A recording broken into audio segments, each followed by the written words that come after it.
जिसका नाम है रमजान, आया महीना वो के जिसका नाम है रमजान। أعوذ بالله من الشيطان الرجيم بسم الله الرحمن الرحيم واعبدوا الله ولا تشركوا به شيئا وبالوالدين إحسانا وبذي القربى واليتامى والمساكين والجار ذي القربى والجار الجنب والصاحب بالجنب وابن السبيل وما ملكت أيمانكم إن الله لا يحب من كان مختالا فخورا الذين يبخلون ويأمرون الناس بالبخل ويكتمون ما آتاهم الله من فضله وأعتدنا للكافرين عذابا مهينا. Aujourd'hui, je vais parler sur avarice. C'est un vice, une mauvaise qualité qui est très très dangereuse et nuisible pour la personne qui est avare et pour les autres, c'est-à-dire qui sont liés avec, ou les gens de la société dans laquelle un avare vit. Le problème est que l'homme pense ce qu'il gagne. Il est seulement, c'est-à-dire les efforts de cet individu. Et les autres n'ont pas joué un rôle quelconque, et il est devenu riche. Non. Quand quelqu'un devient riche, il y a beaucoup de gens qui jouent un rôle important pour c'est-à-dire pour le faire devenir riche.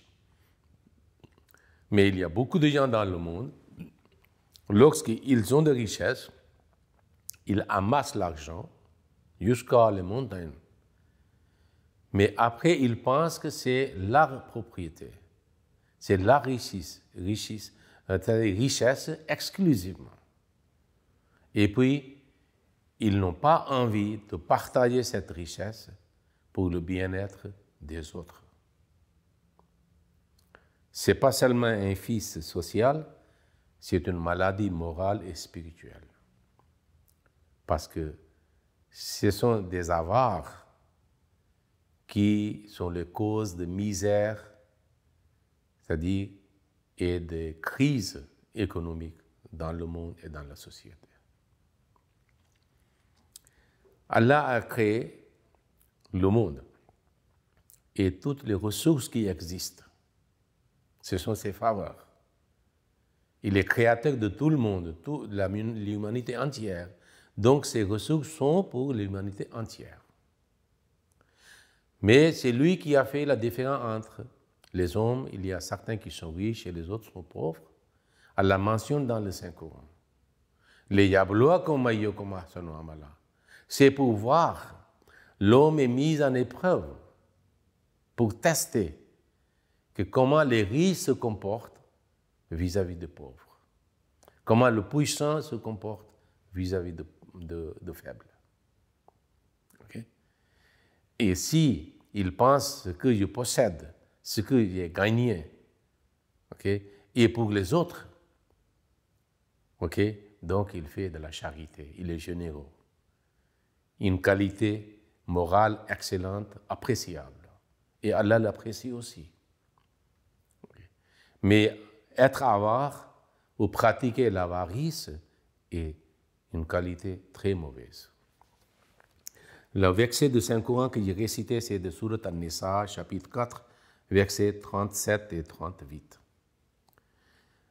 Allah dit: et adorez Allah et ne lui associez rien et témoignez de la bonté envers les parents, les proches parents, les orphelins, les indigents, le voisin qui vous est apparenté, le voisin qui vous est étranger, le compagnon qui est à votre côté, le voyageur et ceux que vos mains droites possèdent. Assurément, Allah n'aime pas les gens orgueilleux et vaniteux. Ceux qui sont avares et encouragent l'avarice chez les autres et qui dissimulent ce que Allah leur a accordé de sa munificence. Et nous avons préparé pour les mécréants un châtiment humiliant. Voyez, Allah mentionne ici que les avares, pas seulement eux-mêmes ils sont avares, ils encouragent l'avarice chez les autres aussi. Donc, avarice devient une maladie contagieuse qui contamine les autres. Les autres aussi attrapent cette maladie.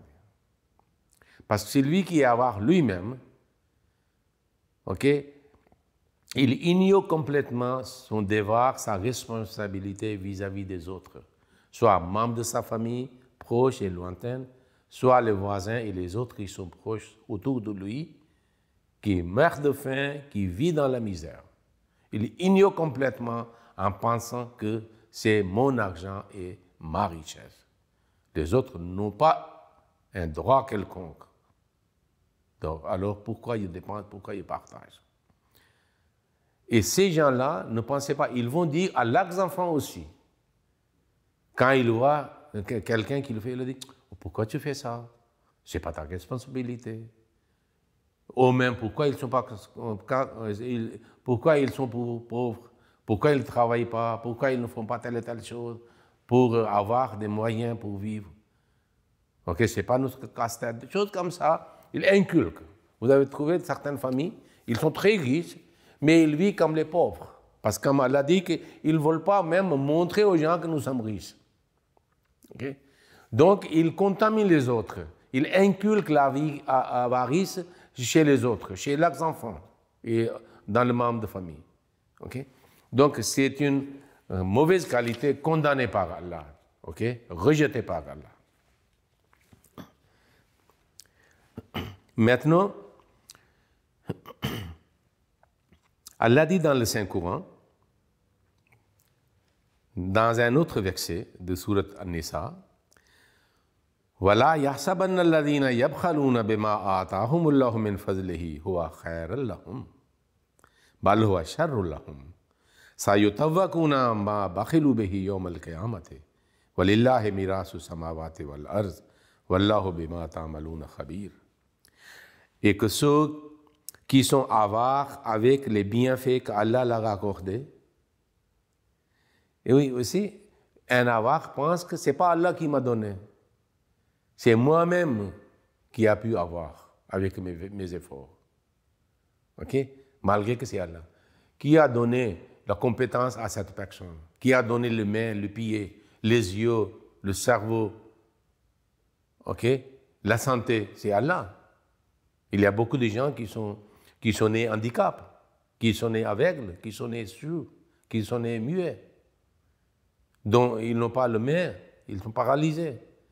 Donc c'est toujours on voit la faveur divine pour quelqu'un. Donc lui, il dit que ce n'est pas Allah qui m'a donné. Okay? Donc comment il va dépenser pour les enfants d'Allah? Il a dit, c'est les bienfaits qu'Allah leur a accordés ne se figurent pas que c'est une bonne chose pour eux. Il ne va pas penser que c'est une bonne chose pour eux, s'ils sont avares. Au contraire, cela est mauvais pour eux. Ce qui a fait l'objet de leur avarice sera mis en collier autour de leur cou au jour de résurrection. Parce qu'ici aussi, ils ont restreint, ils ont serré. Ils ont créé panique. Okay? C'est-à-dire que chez les autres, ils ont limité. C'est-à-dire ils n'ont pas voulu dépenser l'argent. Okay? Ce qui a fait l'objet de leur avarice sera mis en collier autour de leur cou au jour de résurrection. À Allah appartient l'héritage des cieux et de la terre. Et il est très conscient de vos actions. Okay? C'est-à-dire un avare est tellement inconscient des fois ce qui se passe, ce qui va passer avec lui. Okay? Parce qu'il a accumulé la richesse, il a amassé la richesse, et cette richesse, il devient plus puissant qu'Avak lui-même, malgré qu'il a fait beaucoup d'efforts pour avoir cette richesse. Cette richesse devient un serpent qui dit « Ne m'approche pas, restez loin, ne me touche pas ». Parce que la richesse n'autorise pas, ne permet pas à le propriétaire de cette richesse de le dépenser à sa volonté, avec le cœur ouvert, les mains ouvertes. Voyez, c'est comme la graisse de notre corps qui est accumulée dans notre corps. Il y a une blague, mais il y a une leçon quelconque. On dit qu'il y avait un homme très riche, mais il était avare. Il ne dépensait pas même pour lui, sur lui-même et sur ses enfants, sa famille. Donc, toujours, il avait le coffre dans lequel il avait déposé l'argent. Et le clé de coffre, il était sous ses oreilles. Coussin. Parce qu'il ne voulait pas que les autres voient et le prennent. Donc, un jour, un voleur a cambriolé la maison, il est entré, pistolet dans le main. Il a demandé, qu'est-ce que tu fais ici? Pourquoi tu es venu? Il a dit, donne-moi la clé de coffre. Il a dit que non. Il a dit, je te dis, donne-moi. Il a dit, si je ne te donne pas, qu'est-ce que tu vas faire? Il a dit, je vais tirer le pistolet et puis je vais prendre votre vie et vous allez mourir. Il a fait un peu de réflexion et puis il a dit, ok, tuez-moi, parce que je ne peux pas donner l'argent à vous, parce que l'argent est gardé pour la vieillesse. Ma propre vieillesse. Il a ignoré complètement que si le maire, comment il va, c'est-à-dire devenir vieux, il va perdre sa vie maintenant. Donc c'est ainsi le cas exactement des avares.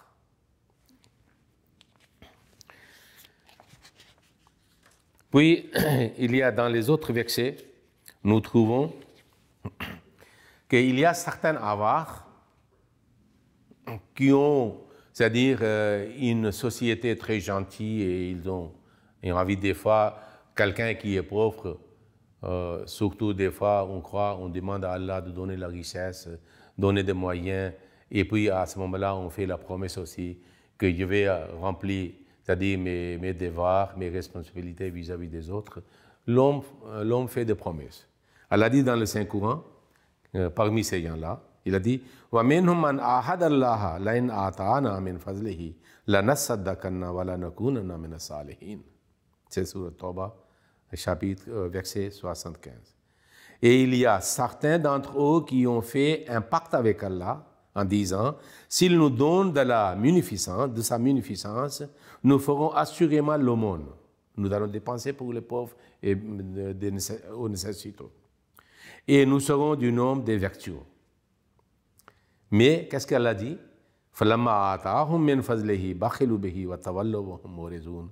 Mais lorsqu'il l'a eu donné de sa munificence, ils s'en montrèrent,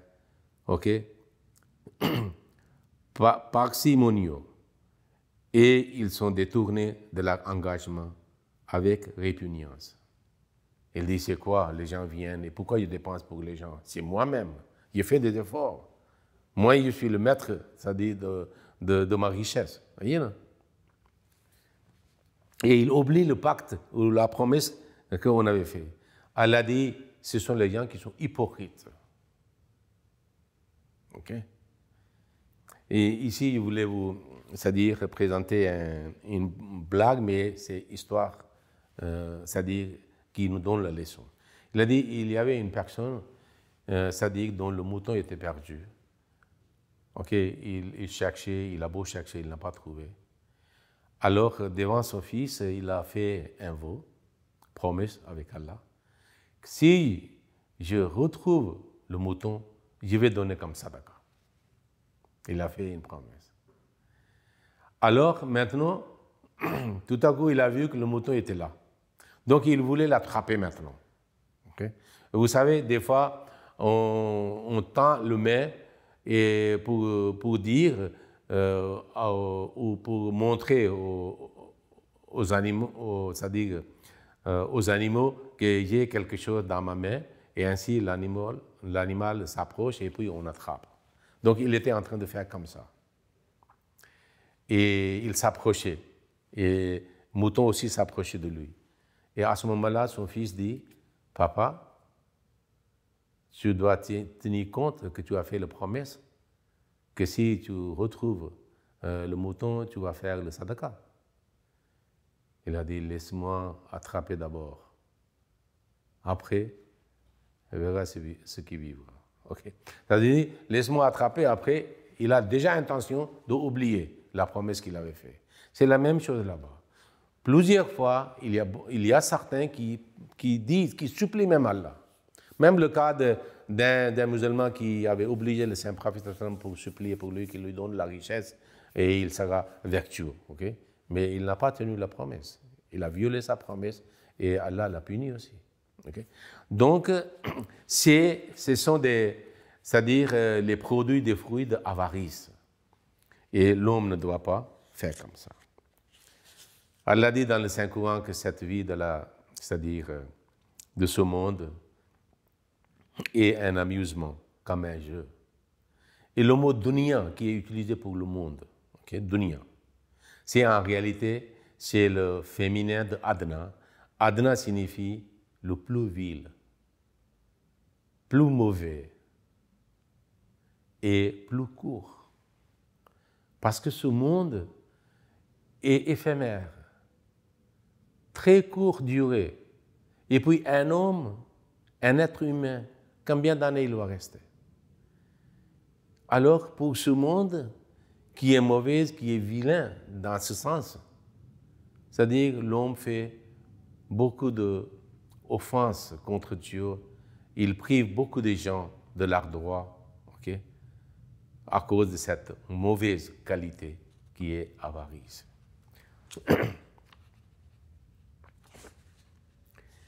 Quand les prophètes de Dieu, surtout le saint prophète dans le Saint-Coran, il est mentionné que lorsque le prophète vous appelle pour faire des sacrifices pour la cause d'Allah, pour l'humanité, okay, il y a certains que pourquoi? Okay? Pourquoi? Ce sont souvent les hypocrites qui disaient ça et qui inculquaient aussi l'avarice chez les autres qui sont proches d'eux, qui sont leurs amis. Mais Allah n'a pas apprécié cela. Allah même dit que si vous le faites, Allah va vous remplacer par un autre peuple qui ne sera pas comme vous. Okay? Donc, un croyant doit toujours éviter de ce vice et de cette maladie. Allah dit dans le Saint-Coran, concernant l'homme, wa innahu li hubbil khair la shadid. Sûrement, il est follement amoureux de la richesse. Ok? Le Messie premier dit que dans un cœur, on ne peut pas avoir l'amour de deux choses, l'argent et Dieu. Okay. Si on aime beaucoup l'argent, on va ignorer Dieu. Okay. Et puis, on sera privé de beaucoup de biens. Le saint prophète sallallahu alayhi wa sallam, concernant cet amour de richesse et de l'argent, il dit, l'homme est tel, c'est-à-dire il a une avidité, que s'il a une montagne d'or, il ne sera pas content. Il va avoir envie, okay, d'avoir deuxième. Il n'est pas content. C'est pour ça, une fois, il a dit que c'est la terre, la poussière de la tombe qui va remplir le ventre de l'homme. Okay? Parce que cette avidité, cette habitude, cette mauvaise qualité d'avoir plus et de ne pas dépenser. Et comme l'enfer qui dit, selon le Saint-Coran, « Hal min mazid » est-ce qu'il y a encore? Il y a encore. Donc il accumule, il amasse. Okay? Mais il ne dépense pas. Voyez, c'est la loi de la nature. Si vous avez l'eau statique, ça va polluer, ne sera pas utile pour quelqu'un. Mais si quelqu'un fait couler l'eau dynamique est toujours, c'est-à-dire propre et très saine pour usage, pour la consommation, pour boire. Donc l'homme doit laisser circuler la richesse qu'il a. Ainsi, il va augmenter sa richesse et il partage sa richesse. OK? Et beaucoup de gens se bénéficient de sa richesse. C'est pour ça. Et puis, il sera aimé par les gens. C'est pour ça. Le Saint-Prophète sallallahu alayhi wa sallam a dit que celui qui est l'homme de charité, qui est généreux, il est proche de Dieu, il est proche de l'humanité. Il est aimé par Dieu, il est aimé par l'humanité. Mais celui qui est avare, il est loin de Dieu, il est loin de l'humanité. Ça veut dire que Dieu ne l'aime pas et l'humanité aussi ne l'aime pas. Et la fin de ces gens-là, c'est toujours misérable. Parce que l'argent ne peut rien lui donner. Voyez, Allah dit dans le Saint-Coran, on dit que Alexandre avait dit que quand vous allez m'enterrer, laissez ma main dehors de la tombe vide, pour dire que l'homme ne peut rien prendre avec lui quand il meurt et quitte le monde. C'est pour ça que le Saint-Prophète sallallahu alayhi wa sallam, une fois, il a dit, l'homme dit, mon argent, ma richesse, ma richesse. Ce qu'il accumule, ce qu'il amasse, n'est pas pour lui. Quel argent, quelle richesse est pour lui? La richesse ou l'argent qu'il dépense pour lui-même, pour améliorer la qualité de sa vie. Ou l'argent ou la richesse qu'il donne comme sacrifice pour la cause d'Allah ou de l'humanité. Ça, c'est pour lui. Il va retrouver à l'au-delà lorsqu'il aurait fortement besoin de ça. Mais tout ce qu'il laisse derrière lui, il n'a pas dépensé pour lui-même, ni pour sa famille, et ni pour la cause d'Allah. Cette richesse n'est pas pour lui. Il meurt, comment cette richesse, cet argent sera utilisé par ses enfants, sa famille, les autres, on ne sait pas. Peut-être cette richesse devient une cause de dégradation, de chute moralement, spirituellement, ou mondainement dans le monde pour cela. Il y a beaucoup de gens dont les enfants se deviennent, c'est-à-dire les bandits, les brigands, et c'est-à-dire très très dangereux pour la société, à cause de richesse de leurs parents qu'ils ont reçu comme héritage. Donc l'argent de l'homme est celui qu'il a utilisé, qu'il maîtrise, qu'il contrôle, il dépense comme il veut. Okay. Alors des fois, donc puis nous trouvons le verset de Saint-Coran, il dit à la fin que Allah dit dans le Saint-Coran, surat Al-Layl, فَأَمَّا مَنْ آتَى وَاتَّقَى وَصَدَّقَ بِالْحُسْنَى فَسَنُيَسِّرُهُ لِلْيُسْرَى. Alors, quant à celui qui donne dans la voie de la vérité et qui est vertueux et qui témoigne de tout ce qui est bien, nous lui faciliterons toutes les facilités pour le bien. Ça veut dire qu'il partage ce qu'il a, qui rend service aux autres, qui enlève la pauvreté et la misère des autres, qui leur accorde le confort. Okay? Mais celui qui est avare, Allah dit, وَأَمَّا مَنْ بَخِلَ وَاسْتَغْنَى وَكَذَّبَ بِالْحُسْنَى فَسَنُيَسِّرُهُ لِلْيُسْرَى وَمَا يُغْنِي عَنْهُ مَالُهُ إِذَا تَرَدَّى. Mais quant à celui qui est avare et qui est dédaigneusement indifférent et qui rejette ce qui est juste, nous lui rendrons facile le chemin de la détresse. Et quand il périra, ses richesses ne lui serviront à rien. C'est pour cela le Saint-Prophète sallallahu alayhi wa sallam dit, Allah dit, déposez votre argent auprès de moi, où ni le voleur pourra voler, ni le faux pourra brûler. Et ça dit, cette richesse, cet argent vous sera accordé lorsque vous aurez fort besoin. Okay? Faites le banque céleste. Okay? La banque céleste est beaucoup plus utile. Allah dit dans le Saint-Coran, et quiconque est débarrassé de la convoitise, avarice de sa propre âme, ce seront ceux-là qui prospéreront. C'est le message pour nous tous. Quelqu'un est pauvre, quelqu'un est riche. Si on est avare, ok, donc il y a la perte pour nous. Allah n'aime pas ça. Et c'est-à-dire l'homme ne peut pas prospérer, c'est-à-dire avec l'avarice et la convoitise. Okay. C'est pour cela, le saint prophète sallallahu alayhi wa sallam a dit que chaque matin, 2 anges descendent du ciel et disent, en priant, Allah, Allahumma ate munfikan khalfan, wa yakulu al-akhiru, Allahumma ate mumsikan talafan. Okay? Oh Allah, donne davantage à celui qui dépense généreusement et crée davantage de personnes pour suivre cette race. Et l'autre ange dit, oh mon Dieu, détruisez l'avare qui retient et détruit ses richesses et ses biens. Que Allah nous accorde une bonne qualité de générosité, okay, de charité, que nous dépensons pour la cause d'Allah avec le cœur ouvert et la main ouverte. Okay? Pour le développement de l'islam, pour la diffusion du message de l'islam. Dans le Jamaat Ahmadiyya, il y a beaucoup de sortes de sacrifices. Okay? Et nous avons de la chance, okay, que Allah nous a accordé cette chance pour dépenser pour la cause d'Allah, selon le système de Jamaat. Et ainsi, nous pouvons avoir, c'est-à-dire la proximité de Dieu, son plaisir, il sera content de nous, nous serons aussi contents de nous, ainsi que nos enfants aussi. Et nous allons rendre énormément de services à l'humanité aussi, qu'ainsi soit-il. Allahumma salli ala Muhammadin wa ala ali Muhammadin wa barik wa sallam innaka hamidun majid.